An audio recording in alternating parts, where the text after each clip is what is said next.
So here we have the Vauxhall Mokka SE automatic on a 16 plate. I'm going to start off by showing you around the outside of the car, but then we'll hop in and run through some controls on the inside. But from the outside you can see it's a 5-door car with alloy wheels and tinted windows. Let's start off inside the boot and then work our way around the rest of the car from there. So as we approach the boot, you'll see we've got reversing sensors, plenty of boot space as well, along with that 60/40 split folding rear seat, and then underneath this carpet section even more space should you need it. Okay, so we're just going to work our way back round to the front of the car and then we'll hop in and run through some controls on the inside. Now that we've done a full circle of it, you can see it's in fantastic condition the whole way round. Just briefly before we climb in, I think it's well worth seeing the interior from this exterior point of view. You get full leather seats.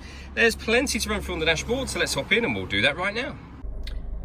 Okay, so now that we're inside the car, we're going to start the dials. On the left-hand side, we have the Rev Counter, and on the right-hand side, the speedometer.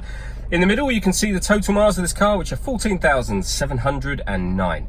You can change the information that's displayed above that using controls on the indicator stalk for various different bits of fuel economy information. If we back out to the steering wheel, on the right-hand side, we have stereo and phone controls, and on the left-hand side, both cruise control and speed limiter. Over in the center here is where you would pair up your phone. So hit the phone button just there, and you can use this dial to go through the various options on the screen, including Bluetooth settings where you'll pair your phone. When it comes to music, you can see that we have FM, DAB and AM radio. If you want to listen to your own music, you can do that via the CD player, the auxiliary input or the USB input. Working our way down, we have the CD player, the main volume for the stereo, and the buttons to access those various different features down the left hand side here. Below that we have dual zone climate control, so you can adjust the passenger temperature, the driver temperature, the fan speed, the direction of the air, and then this button down here turns the air conditioning off in this case and back on again.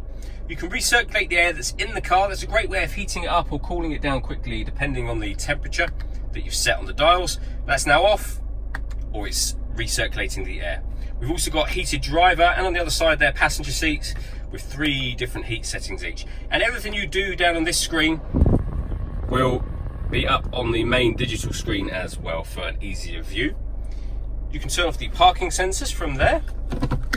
Underneath that, we have a 12-volt charging socket, as well as the auxiliary and USB inputs that I mentioned a moment ago. The gear lever for the fully automatic gearbox, and the plus and minus button on the top here is so that you can change manually up and down a gear should you wish to. All that leaves me to say is thank you for taking the time to watch this video. If you'd like to come see the car in person and have a test drive, please feel free to call any of our MJA sites. We'd love to hear from you soon.